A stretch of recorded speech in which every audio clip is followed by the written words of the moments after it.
If you look at the history of the hero, whether it be in television, literature, or film, quite often what you see is um, a certain level of heroism that is built on courage, that is built on curiosity, that is built on um, a flawed character in many ways that is hell bent on achieving a certain goal. In the 70s, there was a change in the movie going experience. The the studios were taken over by upstarts, what were called the the film school the film school directors, Brian De Palma, George Lucas, Martin Scorsese, and Steven Spielberg. And there was this period where there was a darker sense of what was possible in most narratives. Now, the two biggest producers and directors to come out of this era were the two directors that held to a more nostalgic and apple pie Americana type of attitude. Good, the Boy Scouts of filmmaking. That would definitely be George Lucas with Star Wars, and Steven Spielberg with Jaws and Close Encounters. Now, these two men would come together in the late 70s to create a character named Indiana Jones, an archaeologist who was unlike any other archaeologist ever, that has ever really existed, but one that was a throwback to the Republic serials of the 1930s and 1940s, 1920s, 1930s, where cinema was figuring itself out and was producing documentaries, short films, cartoons that would play on features and double features. The films that Spielberg and Lucas patterned their Indiana Jones character on were varied, but they were very much American, willful, strong, um, wholesome adventure. The Indiana Jones character has been with us for over 40 years now. We've come to the end of that run as Harrison Ford is basically hanging up the hat and the whip with this year's Indiana Jones and the Dial of Destiny. But it goes back, and let's take a jump into the past with 1981's Raiders of the Lost Ark. That is the title, Raiders of the Lost Ark, not Indiana Jones and the Raiders of the Lost Ark. It's a small thing, but it's something that should be addressed. But as I sat down to watch the last film, I did so without watching any of the other previous four films because I wanted to see how much of this character and the adventures and the fun of the film would come back to me. And I was surprised at how powerful these images are, that after 40 years, you still remember the rolling stone coming at him. You still see the Ark of the Covenant being opened up, faces melting. You still see Harrison Ford being dragged behind a truck. And then you see the subsequent sequels and all of the good times of those adventures. It would be hard for me to say that there is a more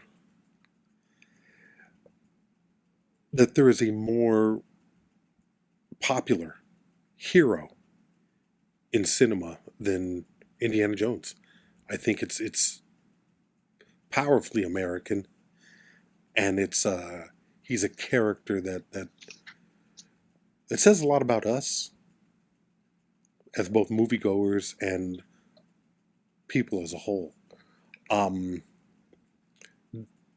That being said, it's also one of the most ridiculous series of films that I think I've ever seen. but the ridiculousness is really what makes it fun. It's insane how crazy these films are, how stupid they are in a lot of senses. But this is the ultimate suspension of disbelief. So, on this episode of Watch This with Rick Ramos, myself, Rick Ramos, and my co-host, producing partner, Mr. Ibrahim Chavez, we take a trip down, and we go on the first of 5 adventures with Dr. Henry Jones, Indiana Jones as he's better known. And I'm really curious because 81, I saw this in the theater. I was 7 years old. You would not have seen this in the theater. So what is your take on this character? What is it? I have a feeling that it's a far more powerful memory for me than it is for you. But I'm wondering if you enjoyed it and what you take from this series of films. I enjoyed it. It's not a memory for me. I mean, it is a memory. Like, it's interesting because I don't hold Indiana Jones personally to be this kind of influential or any kind of hero personally. But there are certain shots in the films that are just now like, and the idea of the hat and the whip are powerful like symbols, popular cultural symbols that it's kind of like, oh shit, like it just you recognize these things as, if for example someone's going to make if they're going to make a trailer for cinema, for the history of cinema, and all those images, all the iconic images from early silent film, the fucking train robbery, the guy shooting the gun towards the camera, Charlie Chaplin, all the way through whatever it is that would end up from today, whatever of those few things that would end up from today's films, you're going to get at least one image of Indiana Jones, and it's going to be him with the hat, with the whip. You're going to get, that song with John Williams. Mm-hmm. I look at it so many years later, these films, we just talked about the one that came out, fun for what it was, but obviously, like you said, silly. Mm-hmm. And I ask myself, what is it about that character coming out at that particular time? Obviously now it's all nostalgia, but what made, at that point, what made Indiana Jones catch? What made it important culturally? What made it what it ended up becoming? How did that happen? I think that's a great question.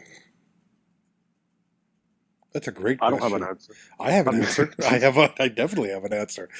81. Yeah, 81. What I think, and I think this is, when I say genius, I give Steven Spielberg his full due. Although we will be doing an episode in the very near future, which for us could be anywhere between now and 5 years from now.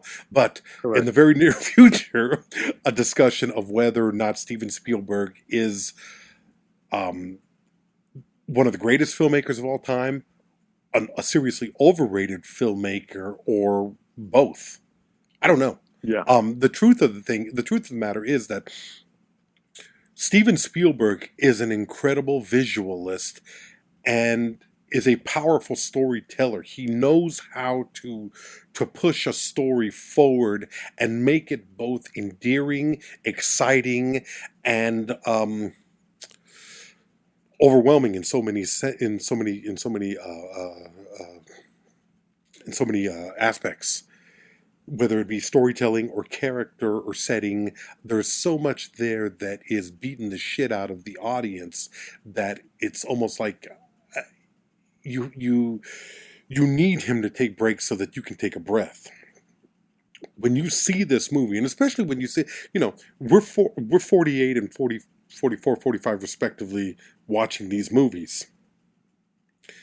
But to see this at 7, 8, 9, 10 years old, it's overwhelming. There's a certain childlike fascination with the Indiana Jones story. It's that period of your life that you can be anything. And primarily for little boys, I don't think it's wrong to say that so much of what you wanted to be was an adventurer. What you wanted to do was to travel the world, getting into adventures, being this close to death at every turn, fighting the bad guys, fighting somebody obviously better than you.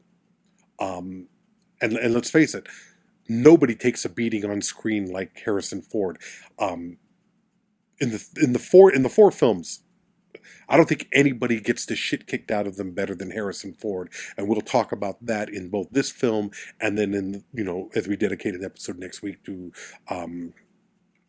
Temple of Doom, Last Crusade, and Kingdom of the Crystal Skull. There is an honesty to the character because he is a man. It's so strange that Spielberg and Lucas and Harrison Ford all working together managed to create somebody who is both superhuman but also susceptible to pain. As you're watching this movie, you're seeing it. I was watching it last night and I was watching it Thursday night, laughing my ass off because all I could think of was, what human being could possibly take this much punishment? It's impossible. It's fucking impossible for a human being to sustain this much beatings, being thrown out of a truck, being dragged underneath a truck, being dragged behind a truck, falling off of ladders, falling through walls, any number of crazy shit that Indiana Jones is constantly put through in these movies. But what Spielberg and Lucas do that's great is they write into the story that at the end of it, he's hurting. He's beat up. He needs to rest. He needs to lie down, and he needs to recoup. Now, it's ridiculous that in the next scene, he's up and ready to fight again.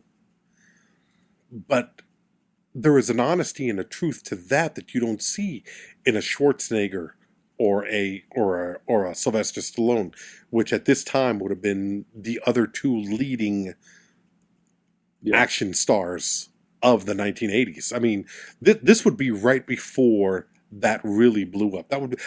Indiana Jones would be right before The Terminator. It would be right before Rambo.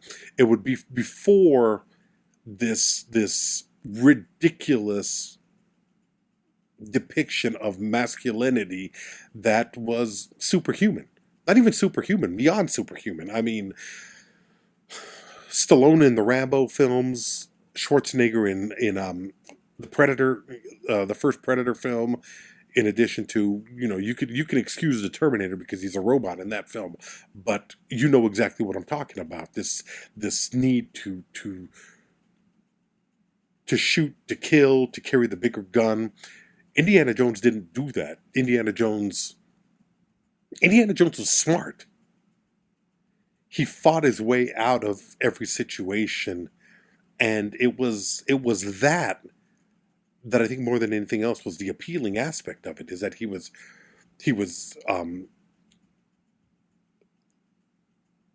use ingenuity. He knew history. He was, at the time, Spielberg wanted to direct a James Bond movie. George Lucas came to him and said, I had something even better than that.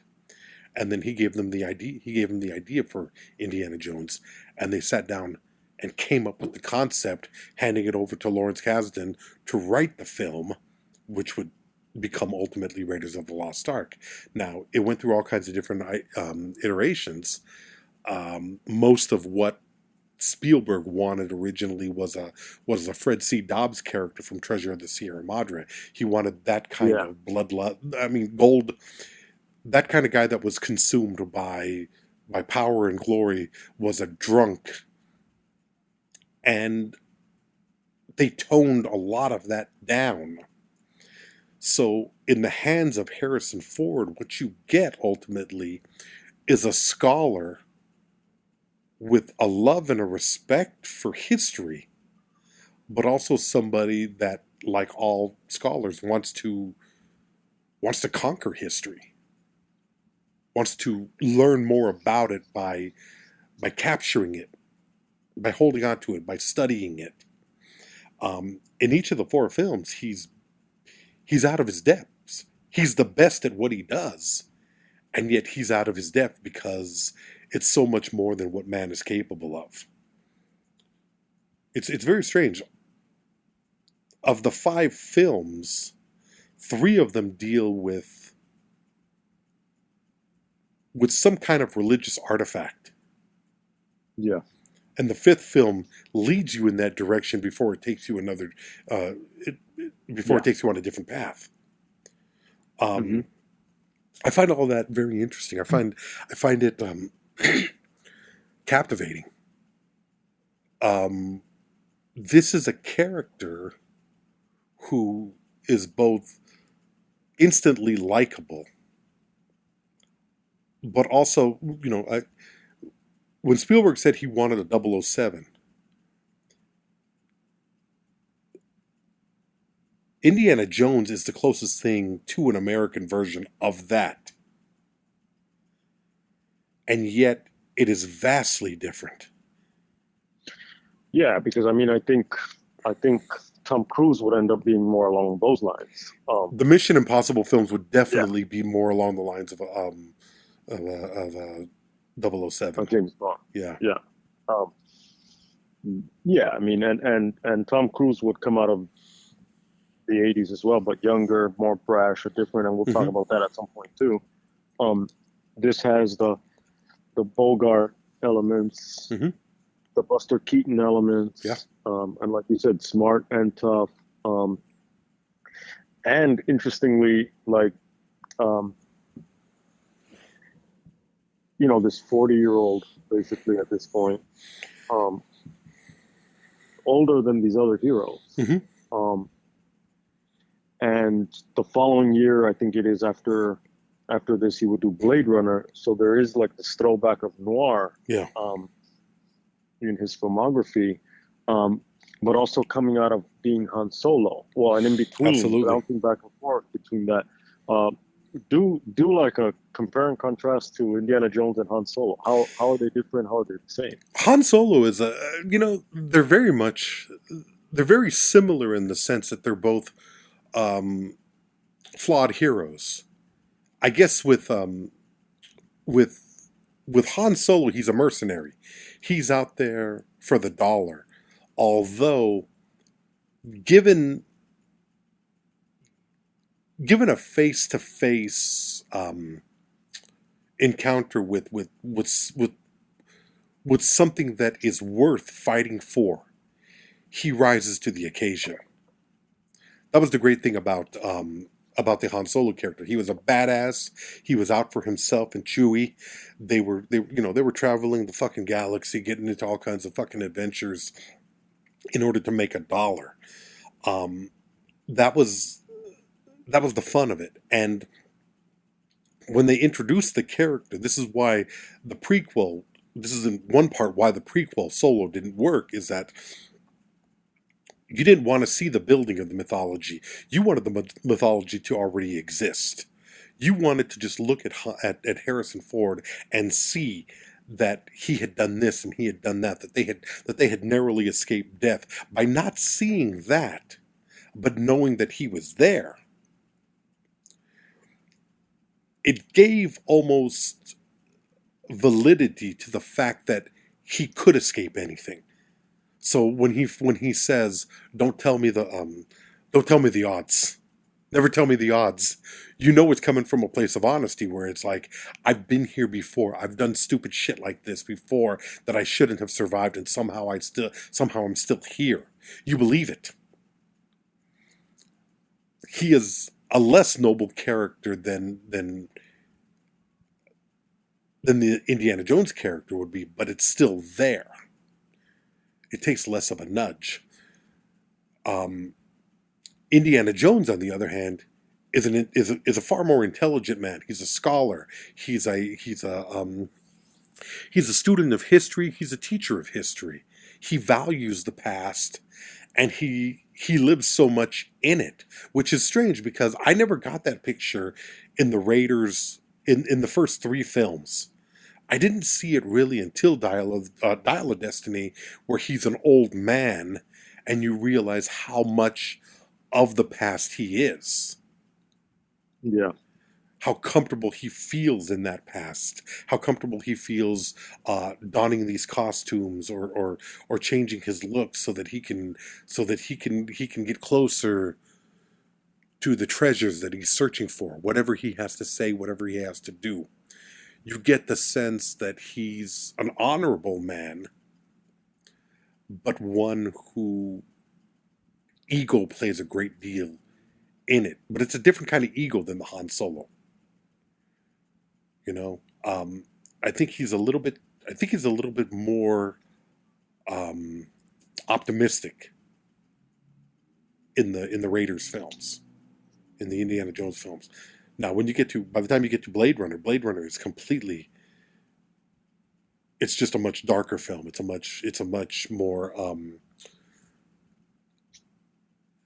cynical and painful living experience. There's less hope in that film. The Indiana Jones character carries with him an appreciation for history, but also an understanding that a true knowledge of history can help us in the present. I mean, he's the living embodiment of the idea that, those who do not learn history are doomed to repeat it. Yeah. He understands history. He sees it. But as you watch the films, you get the sense that he doesn't believe in the power of history. He doesn't believe in the power of mythology or see it as a kind of truth. So the Ark of the Covenant is not this powerful. It's not a radio to God, as Belloc tells him. The stones of Shatra or whatever in Temple of Doom, he doesn't see the powers that they have in that. The Holy Grail, he starts to see more and more things, and he starts to question his understanding. There's a certain kind of growth in the character. It's very. Harrison Ford is the only actor that I can think of that was able to go to play a character from its inception to the very end of its character. He did it with Han Solo. He's did it with Rick Deckard, and now he's finally finishing out his trilogy with Dial of Destiny. He's putting Indiana Jones to sleep, and he's giving him a well-deserved rest, and that was one of the things that we debated. We didn't debate, but we talked about Indiana Jones possibly dying in that film and what that might have meant. And I think it would have been a mistake. I think it would have been the wrong move, because you wanted to see this man. Every once in a while, you want to see a happy ending. You want to see somebody come out of it on the other side, and you want them to find a certain level of peace. Jones finds that. Han Solo, not so much. Han Solo was murdered by his own son. And, Rick Deckard. We'd have to go back to that film to get into that. But Anytime. anytime, yeah, I would love to go back to that. I would love to go back to those two films because I think it's one of the rare instances where a sequel is damn near perfect as it exists. And Yeah. and it's interesting that like how much of Harrison Ford is in these films, because there's, with the exception of, for example, like you mentioned, these are these three major characters that I know he played, but Tom Clancy, Jack Ryan, yeah. Jack Ryan, he did that later in the I guess in the 90s, Well, he did it right after Alec Baldwin played Jack Ryan in The Hunt for Red October, and I think he did 2 or 3 games, Clear and Present Danger, Patriot Games, and I'm not sure if he did a third film, but I can't remember exactly. And he was in, which is, I just remembered, I think he was, I don't know which character he played, but he was in a remake of Sabrina. Yeah, he played the Humphrey Bogart character, yeah. Okay, there we go. Yeah. Interesting. Now, the Jack Ryan is like the lesser, but like you said, the trilogy is Han Solo, Indiana Jones, Deckard from Blade Runner. What? I don't know his film. I mean, I probably know his filmography maybe as much as the average American does, which is these fucking iconic films. How much of his filmography do you know, and how much of these elements that you find in these iconic characters, how much of that Harrison Ford, whatever that Harrison Ford-ism is or whatever, is in the other films, but they just don't have the magic that these films have? Does that make sense? Yeah, I know exactly what you're talking about. You would be talking about Peter Hyams' Witness. You'd be talking about The Mosquito Coast. You'd be talking about The Fugitive. God. The Fugitive, definitely. And that's obviously coming after the television show that was very popular in the late 50s, early 60s. The thing about, I think, Harrison Ford that sets him apart from a Stallone or from a Schwarzenegger or any of these other action heroes of the time is the inventiveness of his fighting and working his way through whatever given situation that he finds himself in. I have Raiders of the Lost Ark playing on my screen right now, and they're in the scene in the bar in Tibet, and I never stop laughing when the henchman is holding him head down on the bar and they're lighting the bar itself on fire. Remember the scene I'm talking about? Yeah. And he whispers to Carrot Allen whiskey. She hands him a bottle of what is it, Jim Beam? No, not Jim Beam. Anyway, he takes it and he hits the guy in the head. It's just like whiskey. And it's moments like that where you just laugh your ass off. You just think that's fucking ridiculous. The next shot is from above them, and he pulls, because he's hit this guy over the head, he can pull himself off the bar the second that a fucking flame just passes by where his head once was. It's shit like that. It's moments like that that both thrill an audience and cause them to just laugh their asses off. He's that kind of character, It's very strange because, like, one of the things that it kind of bothered me watching Raiders the other night was part of it is watching it in the times in which you exist now. And so many fight scenes are so incredibly well choreographed now, especially since American, like the John Wicks of the world. Basically. Exactly. But all of that comes from, because before that, you would have a character like an Indiana Jones fighting 5 or 6 guys at once, and it was the old school, one guy would attack him, Harrison would knock that guy out, and then another guy would attack him, or he would duck just in time where one guy would hit his own. Yeah, you know, he would miss Harrison and hit his guy. And those are all choreographed pretty badly in comparison to what the 80s would bring. And I'm talking specifically of the Jackie Chan films. Right. See, that changed everything. Buster Keaton. Jackie Chan is Buster Keaton with Bruce Lee with fucking all this other shit. Exactly. But if you watch Bruce Lee, you go back to Bruce Lee doesn't fight a bunch of guys at once. He fights a bunch of guys at once, but these dummies come at him one at a time. Yeah, I mean, Bruce Lee is that eventually we'll get into all this. We will. Absolutely. Bruce Lee's films are a vehicle to present Bruce Lee. Mm-hmm. Jackie Chan's films are a vehicle to present stunts. Exactly. But if you watch, like I've recently started watching the Shaw Brothers films. If you watch the Shaw Brothers, you see the evolution in fight choreography that goes from Peking opera, which is basically, it looks like a dance. It's beautiful. It's fucking beautiful. If you watch it and you have the right attitude about it, it is a beautiful thing to watch. Into the brutality, but the choreographed brutality of the Bruce Lee. When you get to Jackie Chan takes it to its logical conclusion and its peak. Because Chan knew, I'm not as tough as Bruce Lee. Nobody's going to believe I'm as tough as Bruce Lee. So where Bruce Lee hits a guy and goes, has that face. Yeah.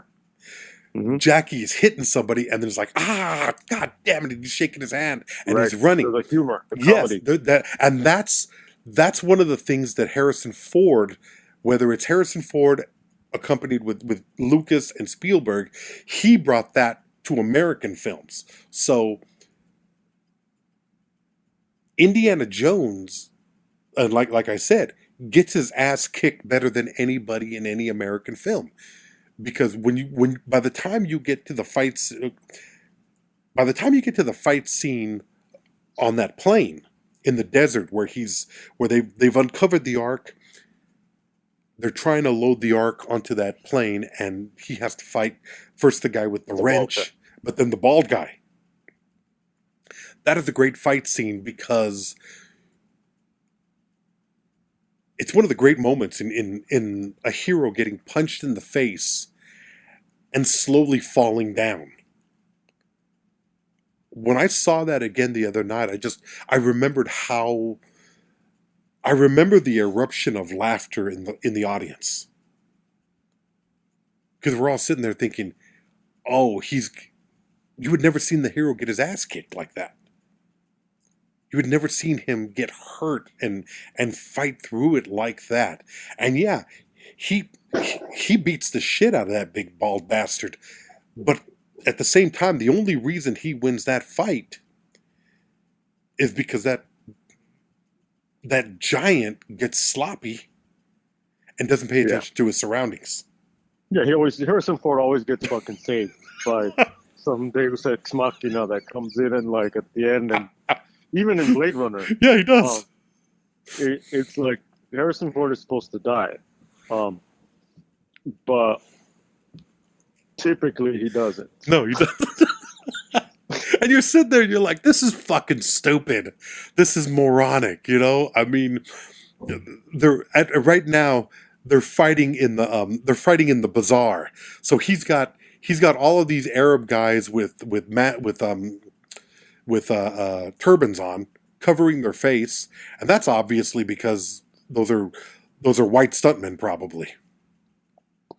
You know, you're watching all this shit. You pick up on a lot of the shit that they do, but he's fighting all these guys, and it's so bing, bing, bing, bing. You know, 1, 2, 3, 1, 2, 3, 1, 2, 3. You can see it.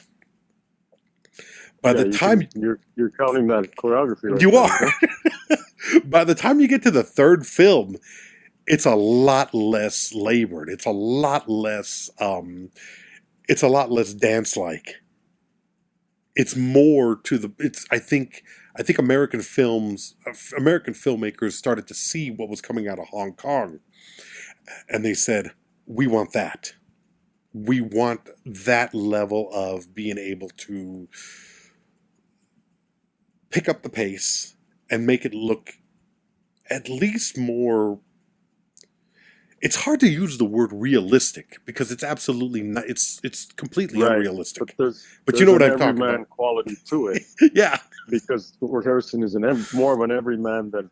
Yes, he's not taking steroids. He's lean. He's not overly muscular. He's when he takes his shirt off, you're not seeing Stallone. Right. You're seeing a guy. You're seeing a guy that probably does push-ups, sit-ups, and eats moderately well. You're not seeing somebody like, you're not even seeing Bronson in the 70s. You're seeing somebody who is just,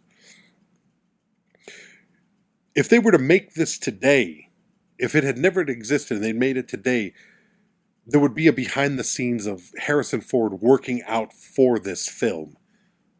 You know what I mean? Where he'd be lifting weights, it's like if you watch any of the documentaries or the supplements for the John Wick films, even though Keanu is not muscle bound, there's the training that goes on there, and there's a quaintness to this. There's an old school quality of bare knuckle punches that if they were to remake it today, it would be. He would have spent time in the Israeli army.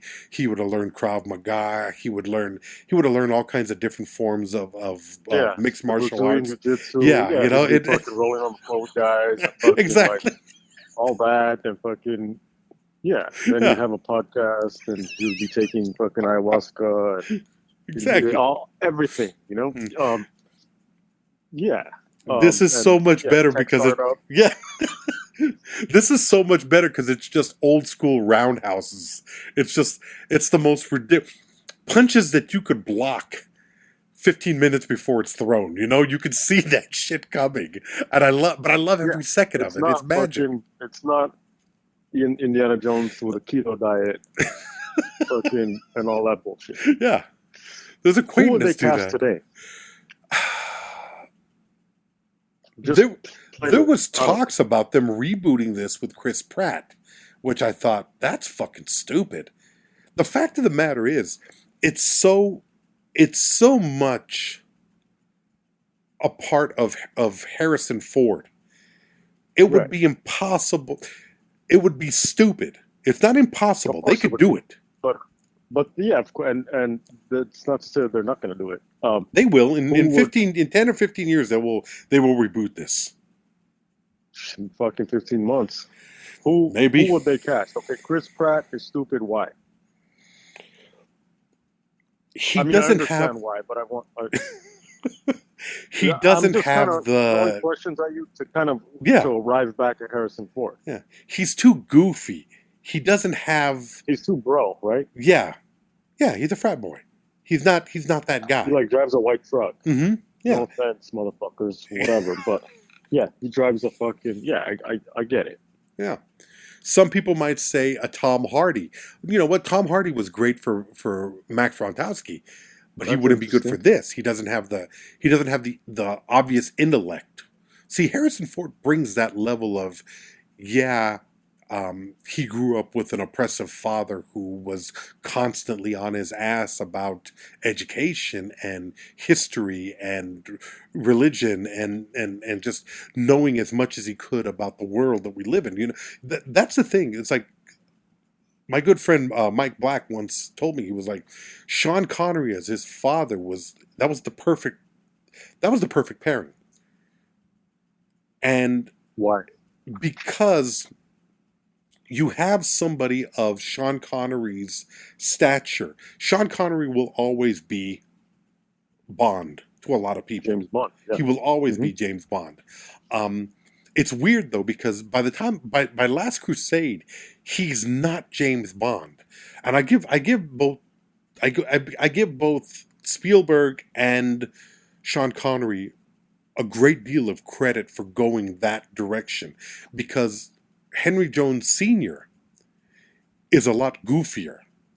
He's a lot less comfortable than his son in in this situation. It was those like, environments. yeah, it's a when he says something, it's like um, that man he said something about you just killed a man or something. That man just died or something. He was like, what's the first time it's ever happened to me? And Harrison Ford says, it happens to me all the time or something. Yeah. Yeah, So the And cold. The Rock hadn't come out yet, right? No, The Rock wouldn't be for another 5 or 6 years. So I think Last Crusade was either 88 or 89. That's also the weird thing, is that these films came out rapid. 81 for, I think it was 81 for Raiders. I think it was 85 for Temple of Doom. I think it was either 88 or 89 for Last Crusade, and then nothing for 15 years or maybe more. So around 2000, I think it was around 2004, 2005, somewhere around there, Kingdom of the Crystal Skull. And then another 15 years before Dial of Destiny. But to go back to it, Mike Black said to me, when we were watching Kingdom of the Crystal Skull, he was like, the problem with Shia LaBeouf, and LaBeouf he's a good actor. I've liked him in a lot of shit that I've seen him in. The Peanut Butter Falcon. I liked him in Fury. He did a movie on Amazon Prime called Honey something that I thought was really good. I think he gets a bad rap for being kind of a dumbass, but I think he's a good actor. When you watch, He went to my high school. Did he? Yeah, but I didn't know him. You didn't know? Oh, okay. I think he's younger. Okay.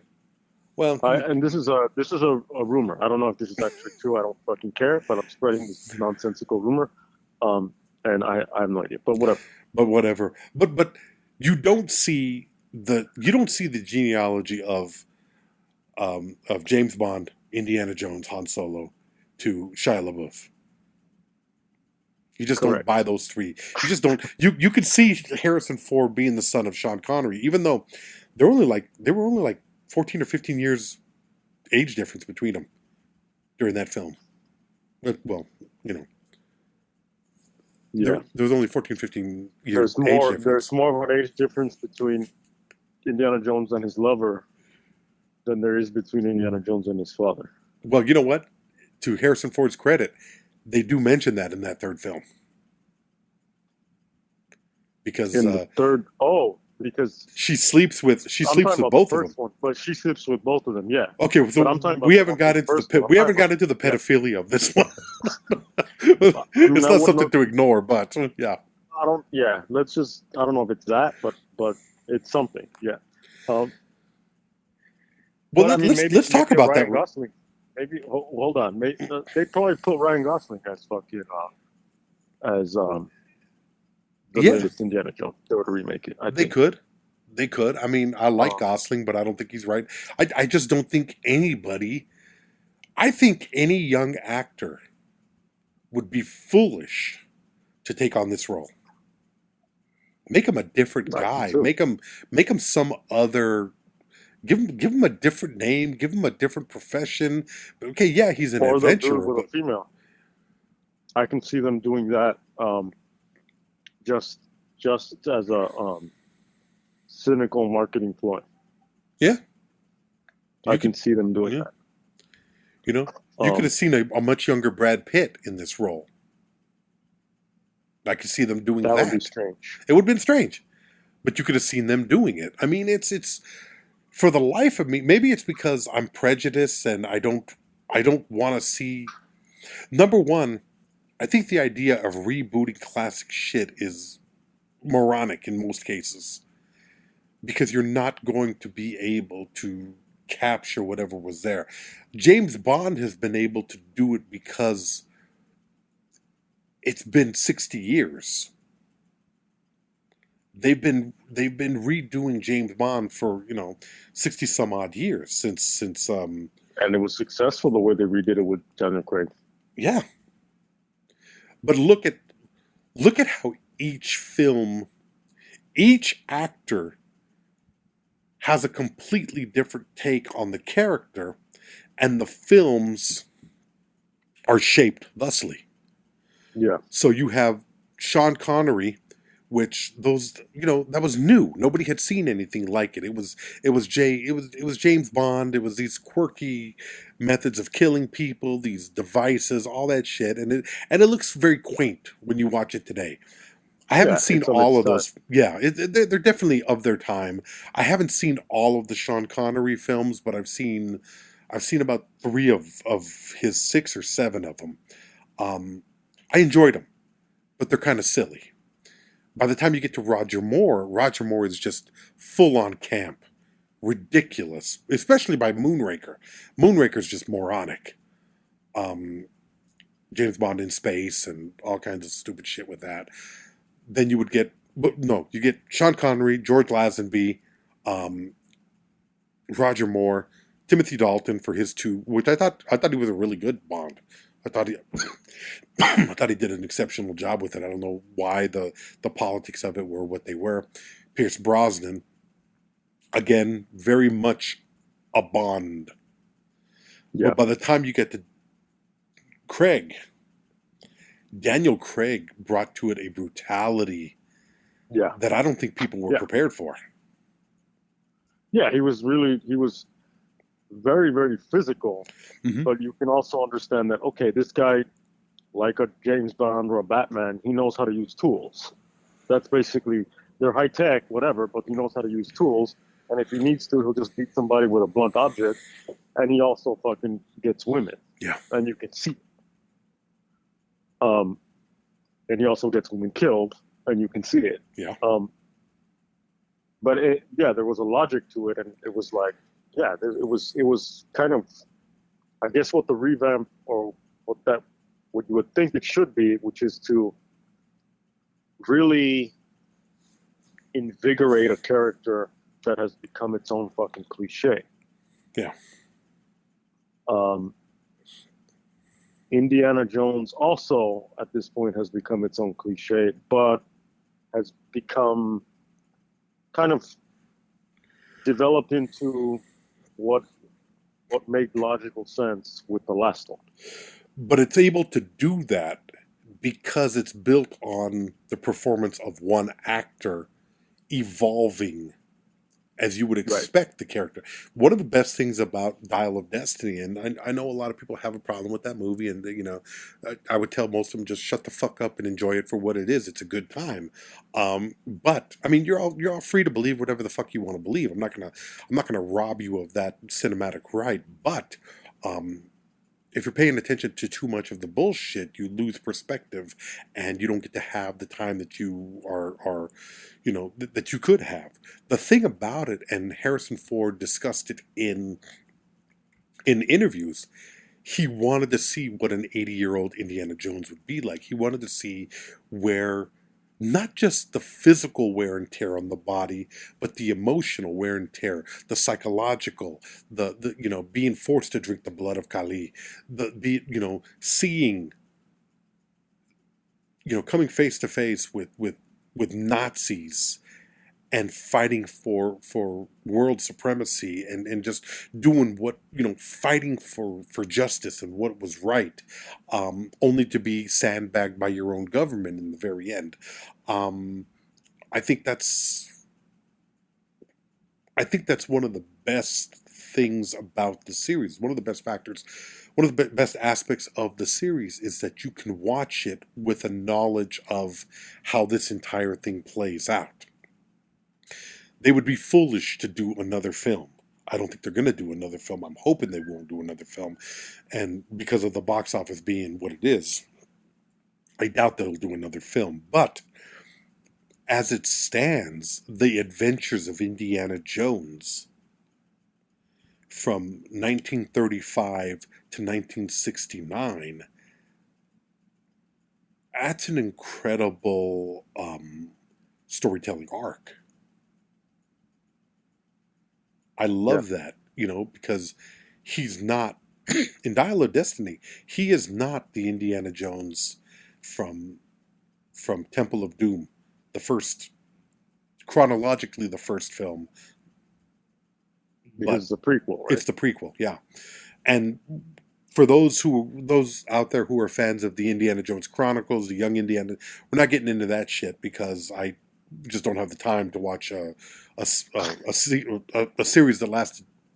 First of all, I don't got time to try to find those episodes, or to, I want to see what I want to see what I see. Plus, there's enough of Young Indiana Jones in the third film, which was a lot of fun. That was a lot of fun, poking fun at the mythology. Oh, River Phoenix, right? The River Phoenix character, and poking fun at the mythology of Indiana Jones. The snakes, explaining the snakes, even going so far as to explain how the hat and the look, yeah. the scar that Harrison Ford has on his chin. That too, I mean, it's just so. They played with it. They did it beautifully. They did it well.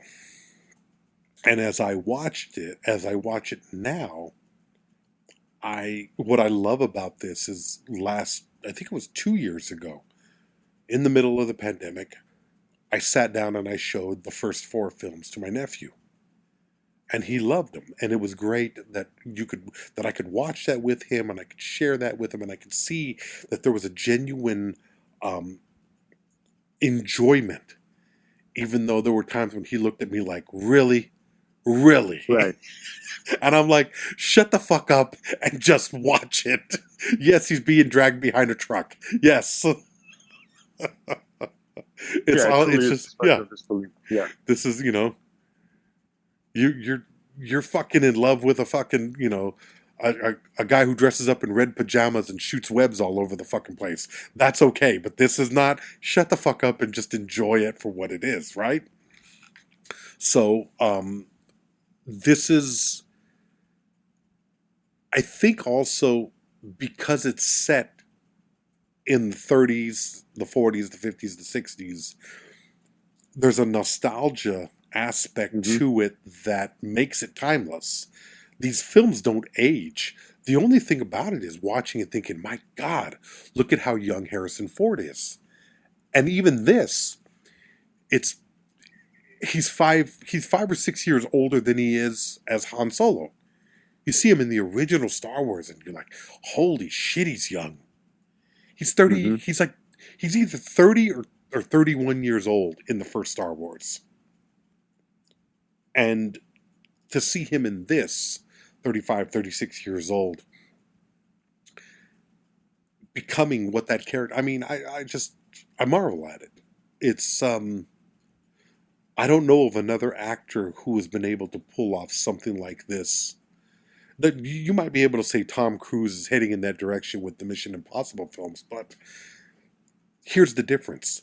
When you watch Indiana Jones, you can tell what each adventure is. You know what they are. You know what the story is about. You know what he's hunting for. You know why he's hunting for it. The Mission Impossible change. Yeah, they change, but they're also MacGuffins of substance. With the Mission Impossible films, I have no idea what any of those fucking movies are about. Yeah, but I was just talking about this with a coworker, and he mentioned the third Mission Impossible, and I said, "Which one is that?" And then he told me. And I think he said it's the one with Philip Seymour Hoffman, and I was like, I don't remember that at all. I thought that was the fourth one. I have no idea. I can't fucking tell you. All I know is the first one was De Palma. Yeah. The second one was John Woo. Yeah. That's all I know. Yeah. Yeah, because that one had like John Woo editing. It had doves. Like that. It had doves. Yeah, there you go. That's why I remember it. And Chow Yun-fat fucking beats the shit out of Tom Cruise, not. And yeah, because that's when John Woo was doing like Face Off and all that bullshit. Right? Yeah. It was around that time period. Then there's one that's like, well, is he hanging off of a fucking cliff? Is he hanging off of a building? Is he hanging off of a plane? Is he hanging off of a that's about it. And I mean, they're cool for what they are. They're fun for the same thing kind of with John Wick also. It's kind Yeah, of like, even though I think with John Wick, it's all one story.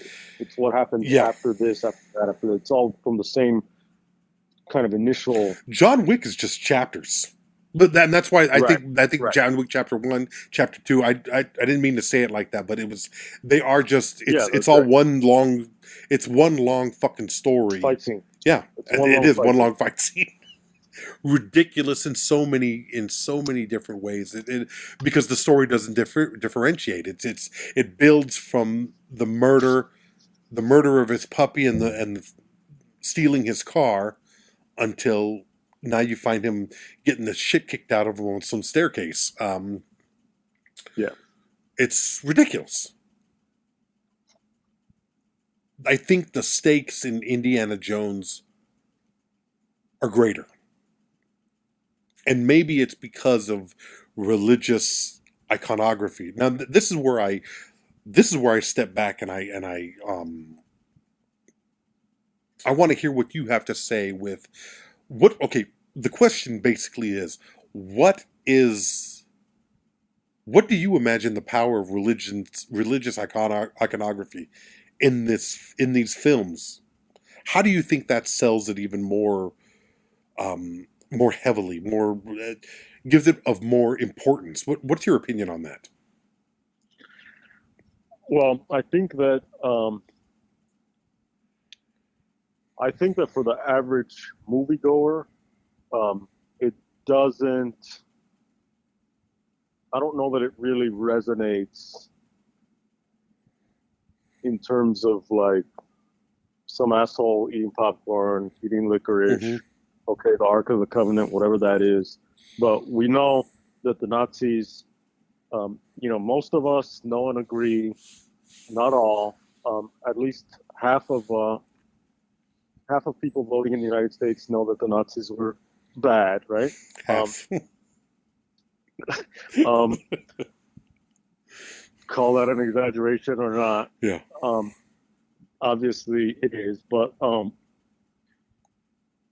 people know that. After that, it just becomes its own MacGuffin. So it's kind of like a MacGuffin being, it's just the Maltese Falcon, Tenet, whatever. It's like you watch Tenet and it's like, well, what are they trying to get? And it's like it doesn't really fucking matter. It's just an excuse to have the movie. That's what a MacGuffin is. Yeah. It's the drive. It's the drive. Yeah.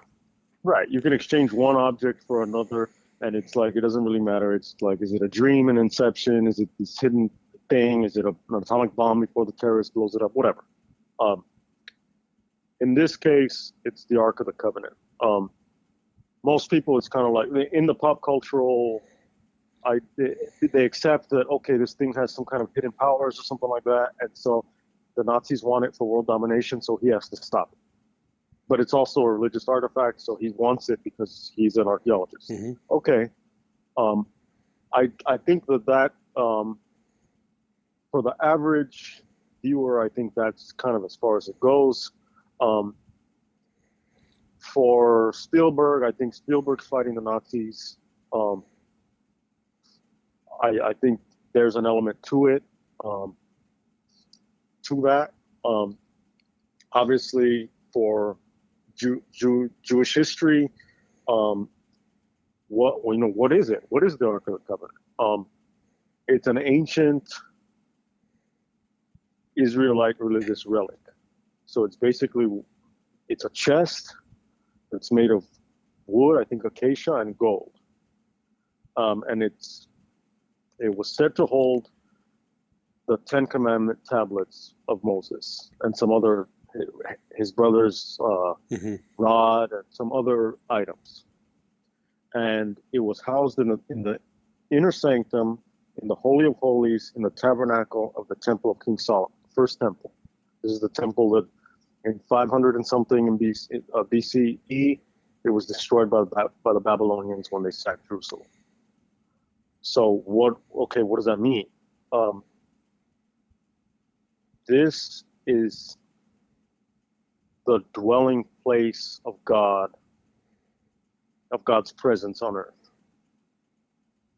So this is where the divine meets the world. This is what religious studies people take, going back to Eliade and his fascist leanings, is the axis mundi, as he would have called it, the axis of the world, the omphalos, the navel of the world. So this is an object and location of utter significance for Judaism, in going back to ancient times. And so it deals with not only religion, but identity, land, atonement. This is like a big fucking deal. So then now you have the idea of, and I mean, this isn't really something that is going to come out in the movie. All you're going to get is, well, it's this old biblical thing that supposedly has powers. So I think that the interesting thing is that I don't think that's I don't think that like Spielberg and Lucas and Lawrence Kasdan or whoever, I don't know if he did the script, yeah. I don't think that it's obviously a throwaway. I just think that it's kind of like, okay, it can be understood on a pop cultural level, but it can also be understood on a deeper level if you happen to know what that means. And then you have the idea that the Nazis are after it. And that just adds insult to injury. Yeah. And now it's kind of like there's a deeper level of like significance to that. So the idea is that, so after the Babylonians destroy the temple, the ark goes missing. So this is real world historical drama. So where does it go? Nobody knows. The temple was later rebuilt, so it's the second temple. And legends spring up as they do. Was it hidden somewhere before the attack? Is it still somewhere in the Middle East? Did it find its way, as supposedly a lot of relics, religious relics did, into Europe? You know, there's all these stories, there's all these Grail histories, there's all this, and it gets into popular culture, you know, all this Holy Grail stuff, and, you know, even his Holy Grail is Mary Magdalene, the Holy Grail, you know, Dan Brown, and all this kind of like intrigue and conspiracy theory and all that. There's another story that did it end up in Ethiopia, because there's a legend, an Ethiopian legend of a Solomonic dynastic line from King Solomon and the Queen of Sheba. And so it's like, did his son, one of his sons, or did his son through the Queen of Sheba take the ark and now it's in Aksum? Nobody knows. So it's lost to history, this religious item, right? But what about the idea of like, why do the Nazis want it? In the movie, it's like, well, they want it because it has power. But we kind of touched on this last time, and we've actually touched on it going back to Enter the Void with the Tibetan Book of the Dead. The Nazis inherited these ideas that were floating around in the late 19th century and early 20th century that were related to these ethno-nationalist movements. You have like the Tula or the Thule Society, this Volkish nationalism mixed with spiritualism, occultism, this idea of what? The Aryans. You hear about that, the Aryans. What is that? An ancient Indo-European civilization. So you actually have a group, the Arya, this Indo-Iranian people that contribute language and culture to Indian religion, Sanskrit, the Rig Veda, an actual group. But that's not what these people are talking about. These people are into their conception of what the Aryans are, which is a 19th century European racial concept that's mixing Northern European, Germanic, pagan revivalism, this idea of a master race coming from the north, theosophy, Madame Blavatsky, what I talked about with her Tibetan masters for that Into the Void episode. You have the symbol of the swastika and runes. Guido von List was into that. All this stuff ends up in the iconography and the ideology, not necessarily as a direct influence, but kind of in the mix of what Nazi culture was. And on the flags and kind of this idea with Himmler and Anna Nerber that we need to find evidence to support our idea of an Aryan master race to back up that theory. So here you have ideology or archaeology as ideology. So we're going to have expeditions to different parts of the world looking for signs that we can show, so supposedly prove these artifacts are not from these people. These artifacts go back to the Aryans. And we can kind of use that to sell it to ourselves, but we can also supposedly use it to sell it to the world. In this movie, it's archaeology with a K, the archaeology of the Covenant. Otto Rahn was another one. He was interested in the Holy Grail, the Nibelungen and Parzival and the ring cycle and all that shit. So that's real shit that some of the Nazis, not all, but some of the Nazis were interested in and obsessed with. They're like pet theory. Overall, there's the idea of the Aryan race, but some of them were like more into it than others, and some were more into occultism than others. And then that ends up in pop culture.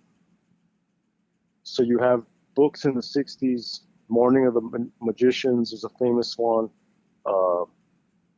Spear of Destiny, where on the one hand you get Nazi occultism going into American Satanism. In England, neo-folk music is imbued with elements of Death in June, elements of Nazism. Norwegian black metal in the 90s with church burnings coming with Nazi pagan rune shit. But on the pop cultural side, you get what became the History Channel, which is Nazi UFO stuff, Nazi star dates. Yeah.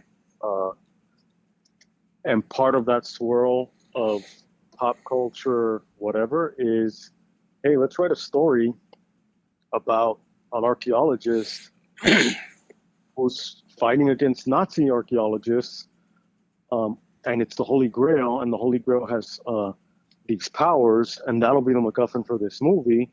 And the movie is Raiders of the Lost Ark, and it's now part of this kind of history, pop cultural history. So I just, in a long roundabout way, I told you what is the Ark and why the Nazis would have been interested in not necessarily the Ark, but stuff like that. Mm-hmm. But it doesn't, to me, diminish the significance. It's just an underlying significance that's kind of like, wow, like, to me, it makes it, in the Spielberg kind of feel-good, inspiring John Williams music playing in the background, it's kind of like, just for the sheer insult of what it means for the Nazis to get their hands on the Ark of the Covenant. If you know about it, it makes you want Harrison Ford and Indiana Jones, or Harrison Ford as Indiana Jones, to stop them all the more. Like, stop them. And then now you have the idea that supposedly it has these powers, so that by the time spoiler alert, by the time they get all fucked over by it, because they look at it, you're glad that they got fucked over by it. And then ultimately it ends up in this crazy warehouse, and it's like, this is atomic weapons. This is why in the end, in the last one, it's like that one is the going to go back in time, the time machine, the dial of destiny, Archimedes' dial, whatever.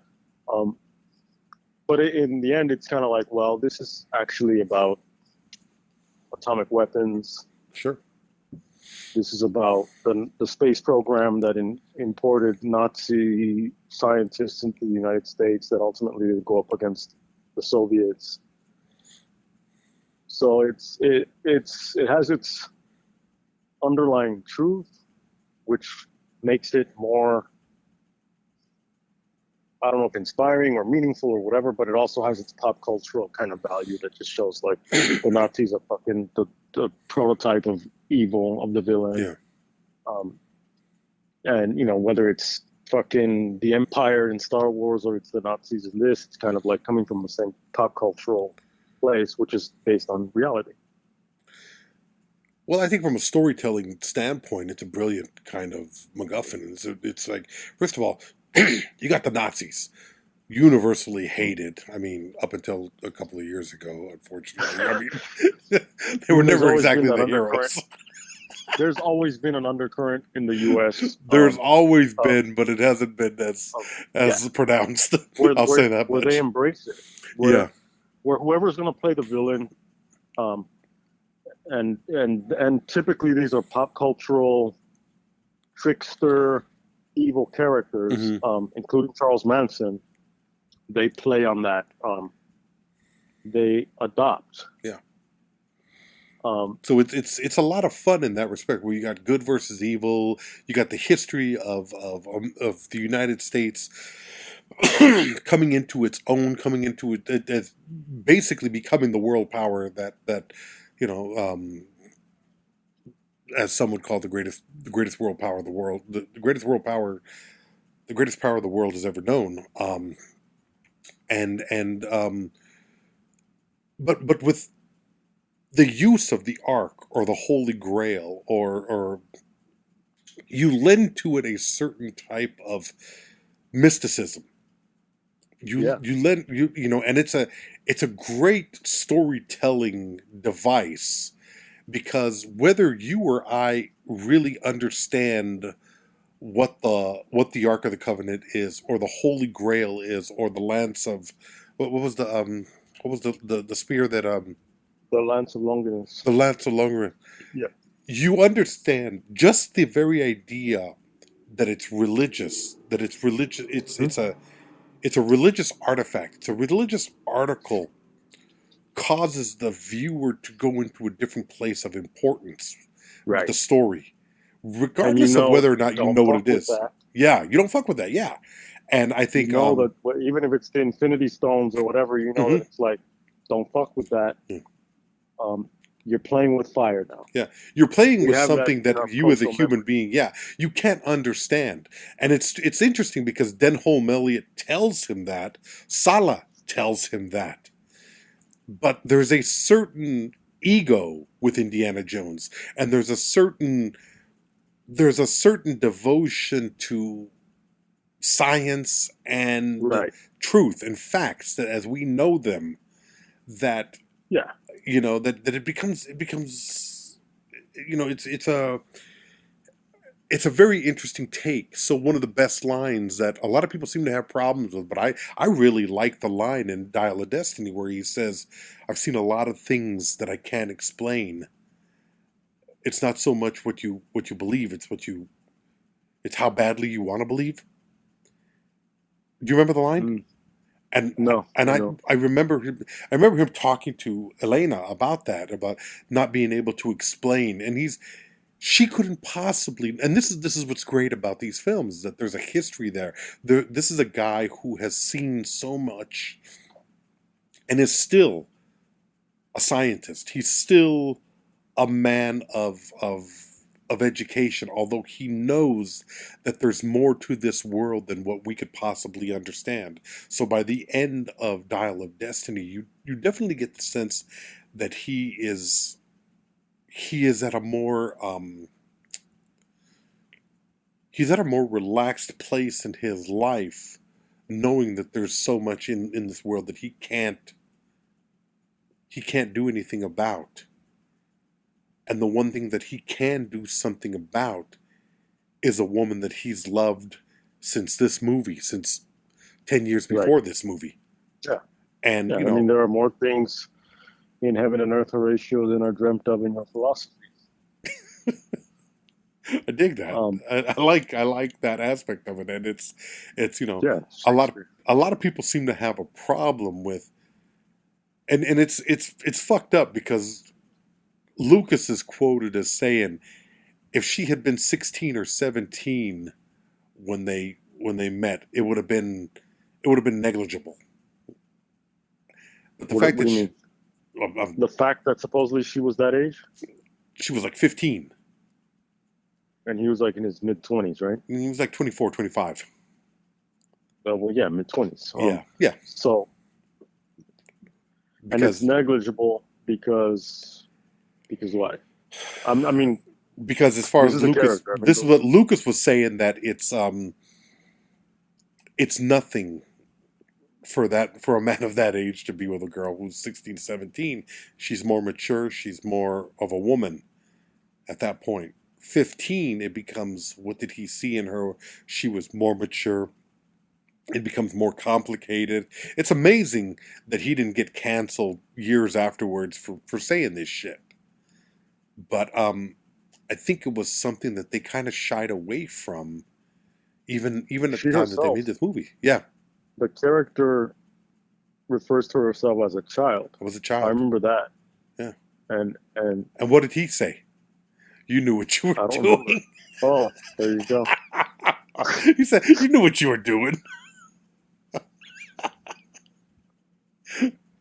They were in love. Yeah, that's not something that would have been made, that couldn't be made today. They couldn't do that today. No, times are different. Times are different. And I don't know, justifiably, times are different. But obviously, I don't think she literally meant she was a child, but no. In her mind, it meant like, yeah. Well, the fact is that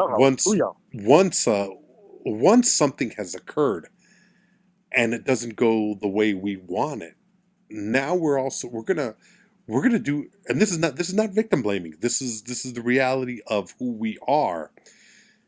We want to make it make sense to us, and we want to relieve ourselves for as much fault of it as possible. So he was in the wrong. He would definitely be in the wrong, but he was a young man too. Right, but it would have been statutory rape. It would have been statutory. No, it wouldn't have. It was statutory rape. Within the context of the story, it was statutory rape. Yes, it's a kind. Within the context of this character. Yeah, it's a very difficult aspect of this film. That it's a testament to how much people love this film and this series that they ignore it. I mean, is it that they ignore it, or is it just that? I mean, I'm sure some fucking sector of the internet, if that sector were to find out about it, they would fucking light up the night sky with whatever they could about it. I just don't know that, like, it's enough. I don't know that the character is, like, still relevant enough to create, like, a controversial buzz. Well, it's interesting that you say that, because the failure of the final film at the box office, or what is considered a failure, attests to that. But I mean, is the failure? What does the failure have to do? If it really is a failure, what does that have to do with the fact that Indiana Jones, as a character before this film, in the backstory of it, sleeps with Marion when she's 15? Like, what is the fucking, like, is it because of that? I don't see it. No, what I'm saying is that they're like, well, I'm not going to that movie because supposedly that character slept with that other character when that other character was 15 supposedly, and she said she was a child. In the script it says no. that. What I'm saying is that the fact that we didn't have the outlets we didn't have the outlet for outrage. We didn't have the outlets for outrage that we have now. Right. That would, if that had, first of all, it's 40 years ago. It was a different time and a different attitude. It was, you're getting out of a decade that was constantly rock and roll stars with groupies and underage. Absolutely. If you watch Joan Jett, Bad Education, the beginning of it, they come out of the GTOs. That's yeah. like hardcore groupie, Laurel Canyon. Yes. Shit. They talk a lot about that. They talk about Bowie, Zeppelin, the Stones. Yeah, absolutely. All of those guys. Aerosmith. And I mean, even that, Steven Tyler's gotten a lot of backlash over that for some because of that book. Fucked up shit that he wrote. And that's kind of going away. So it's like, this is a movie character that is a product of its time. So it's a fictionalized character that what I'm saying is, I think if this last film had been a bigger hit, you might have heard more concerning that. You would have. I get that. Yeah. You know what I mean? But because the movie, they're picking and choosing. They're picking and choosing their targets, and it's a shame because the Me Too movement has so much fucking valid shit there. But at the same time, when they're going after, when they're trying to cancel everybody, it's like, what are you doing? Pick your battles, right? So that's an aside. All I know is that I watched this movie and I believe the love story between these two. However fucked up as it, yeah. We have now the hindsight of. We see the whole trajectory of the relationship, so now we see that it's a case where it worked out. Yeah. How would it have been if it didn't work out? Then it kind of it lessens it, or it seems sometimes to lessen it when it's like, well, they were actually. I think there was. I don't remember their names, but there was a teacher, female teacher. Laturo? Is that her name? Mary something Laturo and the Filipino kid? Maybe. And then she ended up dying, right? But they were together after she got out of jail. Yeah. Yeah, one of those. It's kind of like, well, there's a part of. I think it's. There's more of an option to say, well, yeah, it was wrong or it was whatever, inappropriate.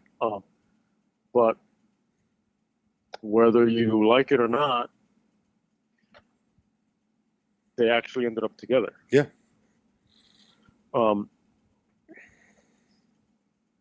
Then you're going to have people that are going to say, well, it's different because it's different than if it were a male. Yeah. People are going to make those distinctions also and say, well, if it were an older male and a younger female, it's also different than if it's an older female or a younger male. I'm not going to personally get into that, like what my personal views on that are. I don't even think I've like really wrestled with that. But it is just interesting. There's a lot of facets to it. There's a lot of different ways to look at it. There's a lot of different, they're different situations, It's not to say that one should be right, but they're different. And not to be just completely relativistic and be like, well, it just depends, there are definite, it's kind of like, we think of something like that and we say like, I wouldn't do that. You know what I mean? Yeah, like I know. So, Indiana Jones. He's daring. He's dashing. He's an asshole in some respects, but he's somebody that I don't know. Like I'm watching right now, and he's stealing the truck. Which is probably one of the 10 greatest action sequences ever put on film. Getting into the truck. This But is the one where he's fighting to get into the. Is it? he's fighting to get into the truck. He gets shot while he's in the truck. That asshole kicks him and starts punching him in the arm that he's shot in. And then he throws him out of the windshield of the truck, okay? So now Indiana Jones is hanging off the grill of the truck. Yeah. This This thing, goes back to the silence. Yeah. it's incredible. And it's hilarious to know that it's hack. It's hilarious to know that Spielberg said, "This is my John Ford moment." And it would be sinful of me.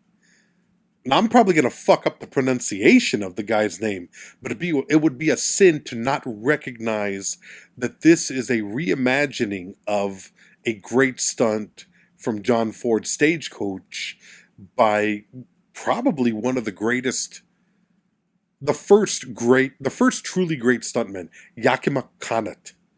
And I think he was a Canadian movie actor and stuntman. I've never actually seen his face. I just know, and I remember in Stagecoach, him being dragged underneath a stagecoach being pulled by horses. And everybody watched that thinking, holy shit, who is doing this? Now, I just watched the great Terry Leonard do the same stunt 40 years later in this film. And it is incredible. It is an incredible. It's one of the great stunts ever performed. And it's so beautifully realized because the suspension of disbelief is there. You believe it's Harrison Ford. You know it's not Harrison Ford. But you know it's Harrison Ford. You know it's somebody. Yeah, you know it's somebody. You know it's a man. You know it's a fucking man. And you know that Harrison...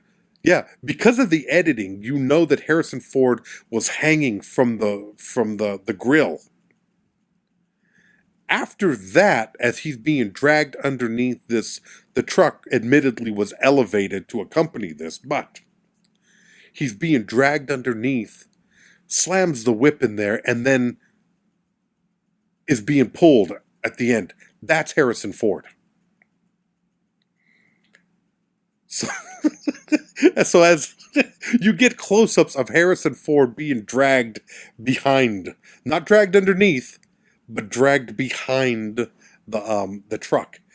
They shot it at a faster rate, so they shot it at a slower rate so that it looked faster. But when Harrison Ford was asked about it, he said it was too early in the film. It was too early in the making of the film for it to have been that dangerous. So I said, yeah, I'll do it. Oh, shit. Okay. So he basically said, they haven't shot so much film that they could get away with me dying. But at the same time, he's going to be dragged behind this truck. And that's the thing about Ford, is that he gets the shit beat out of him in these films. This film, the fight scenes from Temple of Doom, the tank scene from Last Crusade is incredible. And the opening from Crystal Skull, I think, is wonderful. So you're gonna have to get through that. The Crystal Skull is definitely the weakest of the five films. But to be honest with you, watching Dial of Destiny last week, Raiders and India and Temple of Doom this week, I'm really looking forward to going back to that film, because and this is something we're going to have to get into when we talk about those three films. How much of the film is bad versus how much of the negative press around it forces your hand in watching. So, you know, I mean, there are things I definitely don't like about that film, but the things that I like about that film, I'm really excited to talk to you about. So yeah, this is going to be an interesting continuation of that ride. I think so. I think this is one of the great series of world cinema. I mean, across the globe, people know who this character is. People love this character. And there is something about his innate goodness, but also his ego, his blunder in some cases, but also there's a line in the first film in Raiders where Sallah says, where he tells Sallah, Indy tells Sallah, meet me in, arrange a plane, a truck, a train, some kind of transport. I'll meet you at Omar's in the bazaar, basically. And Sallah says, how are you going to do it? And do you remember what Indiana Jones tells him? No. He says, I don't know. I'm making this up as I go along. And that is an incredibly human statement. I think it's shit like that makes him the anti-Schwarzenegger, that makes him the anti-Stallone. And I love Schwarzenegger and I love Stallone, but they're ridiculous. This is a different kind of ridiculous. This is an honest ridiculous, if that makes any sense. He gets hurt. It does. Yeah. I love that. He gets hurt. He feels like shit. He needs a nap. And they don't shy away from that. So that's our take on this classic. I consider it a classic. I consider it a masterpiece. It's one of the few action adventure films that was ever nominated for Best Picture. It was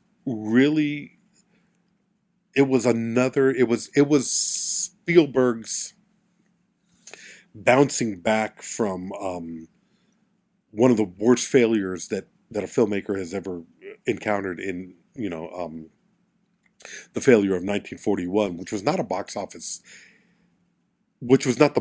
bomb that a lot of people think it was. And we're going to talk about that film. If they even fucking heard of it. People who know this podcast know 1941. It is such a ridiculous, oversized, overbaked monstrosity of a movie. But a lot of it works because it is so... It's very much... It's going to be interesting to see your take on 1941 versus Raiders, because 1941 is an absolute shit show of throwing things at a wall and seeing what sticks. Every joke imaginable is... There's a scene. There is an extended scene where Slim Pickens, Christopher Lee, and Toshiro Mifune are all together. Now, how the fuck you get the three of them together for... That sounds like a bad joke. It's an incredibly bad joke. You're either... You, and I'm talking specifically you, Mr. Chavez, are either going to love this or be so fucking pissed off at me for making you watch this movie. There's no two ways with it. There's no two ways. That's our show. Mr. Chavez, please speak to the public and let them know what you're thinking right now. I want to thank Slim Sim again and everybody else who's donated anonymously for helping us out, keeping us caffeinated, doing the thing, making the deal, making us feel special and pretty. buymeacoffee.com/WatchRickRamos. Thank you. Thank you very much, ladies and gentlemen. We'll be back next week with the 3 remaining films. We're going to see where Mr. Jones takes us. Thanks for listening. Please join us again soon. Bye-bye now.